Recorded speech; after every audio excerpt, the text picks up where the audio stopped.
अरे राजीनामा द्या, राजीनामा द्या, राजीनामा द्या, राजीनामा द्या. अरे हाय हाय हाय हाय हाय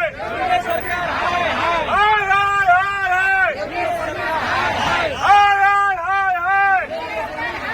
पहले 4 महीने पहले मेरे ख्याल से 6 साल की बच्ची के ऊपर भी रेप हो चुका है और ये बार बार अगर यहाँ पे हो रहा है तो 103 नंबर सचमुच तो वो दबाने के लिए वो 6 साल की बच्ची क्या सफिशिएंट है? वो उसके हाथ में मोबाइल है कि वो 103 नंबर दबाए और शासन को जगा करे? ये 65 ईयर की लेडी जो झाड़ू बेचने का काम करती है, क्या उसके पास कोई मोबाइल है कि वो उसके साथ रेप हो रहा है ये टोल फ्री नंबर पे कॉल करके बताए? ये जो शासन जो ढकोसला बता रही है ना 103 नंबर का, उसके ऊपर काम करना ज़रूरी है. जो निर्भया यंत्रणा के जीप या डे और नाइट ऑफिसर घूम रहे, ये बताया जा रहा है अगर ये घूमते, अगर इनका दबाव भी इस विभाग में बना रहता तो 6 साल 65 साल की लेडी जो बोलते हैं हम माँ है, माजी है, उसको तो कुछ हो ही नहीं सकता. ये आज तक तो हमारा ये हम महिलाएं ऐसा सोच रही थी, लेकिन वो भी आज सुरक्षित नहीं है. तो क्या ये निर्भया पथक काम कर रही है? ये सोचना ज़रूरी हो गया है. ये जो आरोग्य यंत्रणा है, बार बार उद्धव बाला साहब ठाकरे की शिवसेना, हम लोग बार बार बता रहे हैं कि लोग अस्पताल में दवाई नहीं मिलना, डॉक्टर्स का अवेलेबल नहीं होना, ये तो एक बात है. लेकिन रेप, एक नग्न अवस्था में महिला एडमिट हो रही है तो उसका उपचार, उसको पूरे शरीर पे काटने के निशान है, उसके ओंठ पूरे मतलब पूरे फटे हुए हैं, उसके आँख में खून उतरा है, उसका गला से आवाज़ नहीं निकल रही है. सबसे पहले उसके ऊपर गायनेक उपचार होना ज़रूरी था, ना कि सर्जिकल. इसमें लेके 10:40 को आई हुई सुबह की महिला 3:50 के टाइम में उसका उपचार शुरू होता है.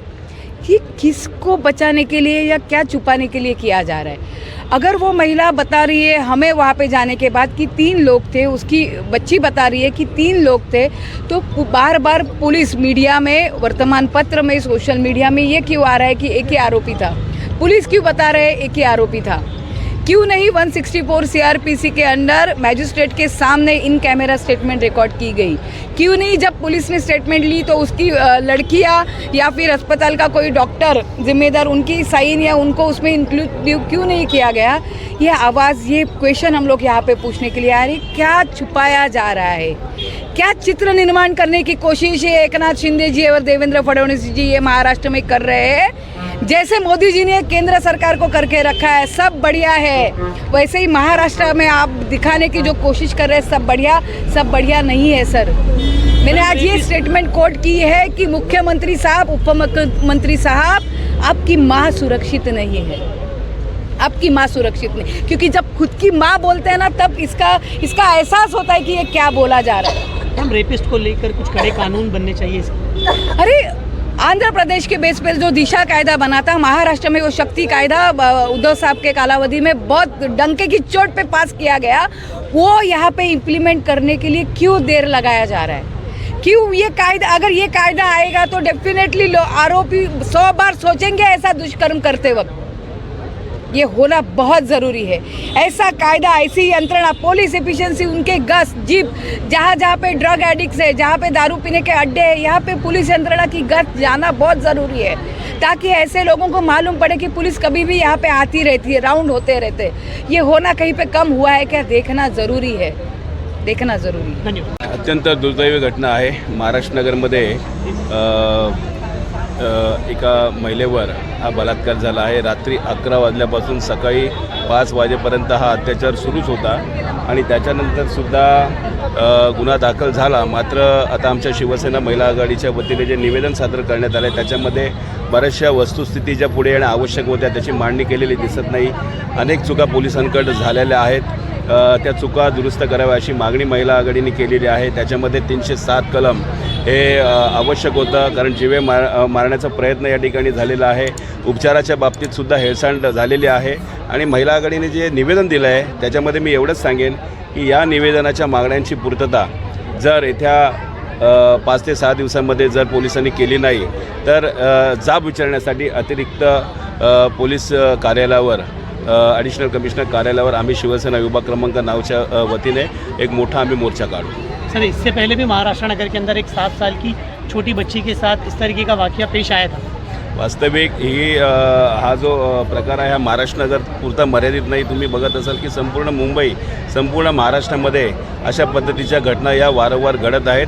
आणि मला वाटतं हे मिंदे सरकार आल्यापासून वास्तविक पोलीस खात्यामध्ये ज्या काही उपाययोजना होणं आवश्यक होतं, ज्या काही सुधारणा होणं आवश्यक होतं, पोलिसांची जी संख्या आहे ती वाढणं आवश्यक होती, त्याच्याकडे लक्षच नाही आहे सरकारचं. सरकारचं लक्ष हे फक्त सरकार गैरप्रकाराने टिकवता कसं येईल आणि भ्रष्टाचाराच्या माध्यमातून अधिकाधिक कसे पैसे लाटता येतील हे सर्व सरकारच्या माध्यमातून चाललं. त्याच्यामुळे ह्या मिंदे सरकारकडनं तरी आम्हाला काही अपेक्षा नाही. या ठिकाणी झालेल्या बलात्कारानंतर त्या महिलेला ती मेली आहे अशा प्रकारच्या पीडिता त्याची भावना होऊन अत्याचार करणाऱ्याशी त्यांनी तिला फेकून दिलेलं होतं. रस्त्यावर पडलेली ही महिला सकाळच्या वेळेला दुसऱ्या दिवशी एका महिलेला भेटते, ती दिसते आणि दिसल्यानंतर तिची ती अवस्था, ज्या नग्नावस्थेत ती भेदरलेली महिला पडलेली होती, तिची अवस्था पाहून ती महिला 100 नंबरला कॉल करून पोलिसांना याची वर्दी देते. त्यानंतर पोलीस त्या ठिकाणी येतात. त्या महिलेला दुसऱ्या महिलेच्या मदतीने तिच्यावरती अंगावरती कपडे टाकण्याचा प्रयत्न केला जातो आणि तिला हॉस्पिटलला राजावाडी हॉस्पिटलला ॲडमिट केली जाते. सकाळी 10:40 घटना घडलेली रात्री. घटनेनंतर ही महिला सापडली. 10:40 तिला आरोग्य विभागाच्या सुपूर्द केलं जातं. तिच्यावर कोणत्या प्रकारचा अत्याचार झालेला आहे, कोणत्या प्रकारची तिची शारीरिक हानी झालेली या संदर्भात ॲडमिट केलं जातं. आणि आम्हाला सखेद आश्चर्य या गोष्टीचं वाटतं की 10:40 नग्न अवस्थेत जर एखादी महिला पोलिसांना रस्त्यावरती कोणातरी महिलेच्या सांगण्यावरून सापडते तर 10:40 ॲडमिट केल्या तिच्यावरती गायनेकॉलॉजी डिपार्टमेंटच्या माध्यमातून जे काही योग्य सोपस्कार व्हायला हवे होते ते सोपस्कार झाले नाही.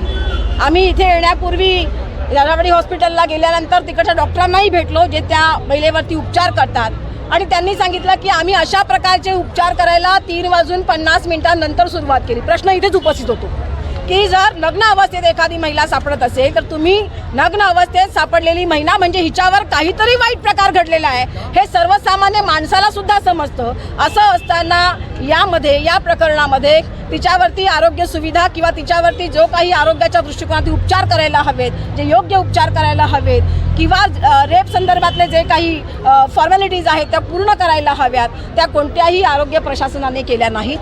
त्याच्यानंतर दुसरं असं आढळलं आम्हाला की ज्या वेळेला त्या महिलेची मुलगी, कारण त्या महिलेची परिस्थिती आजही खूप काही चांगल्या पद्धतीने ती बोलू शकत नाही, तिचा घसा दाबला गेला आहे त्यामुळे घशातून आवाज येत नाही, तिला संपूर्ण बॉडीला पेन आहे. मात्र तिच्या मुलीच्या मदतीनं ती जे काय आम्हाला सांगितलं त्या पद्धतीनं ती सातत्याने सांगते की केवळ हा एक माणूस नव्हता, याच्याबरोबर आणखीन दोघं म्हणजे एकूण 3 जण या संपूर्ण प्रकारामध्ये होते. आणि ज्या वेळेला आम्ही वर्तमानपत्रामध्ये बातमी पाहतो त्यावेळेला अशा पद्धतीचा गुन्हा घडला. गुन्हा घडल्यानंतर आरोपीला पकडलं आणि आरोपीला पोलीस कोठडी दिली. या पद्धतीने सगळं शांत झालेलं आहे. अशा पद्धतीची भूमिका समाजाला, जनमानसाला दाखवण्यात येते. मात्र त्याच वेळेला ती महिला जो आक्रोश करून आकांताने सांगते की अजून 2 जण यामध्ये होते, हे असे कोणते 2 जण आहेत ज्याला लपवण्याचा प्रयत्न पोलीस प्रशासनाच्या माध्यमातून आणि मिंदे सरकार या घटनाबाह्य सरकारच्या आदेशानुसार होत आहे ते शोधण्यासाठी म्हणून या सगळ्या महिला या ठिकाणी आज जमलेल्या आहेत.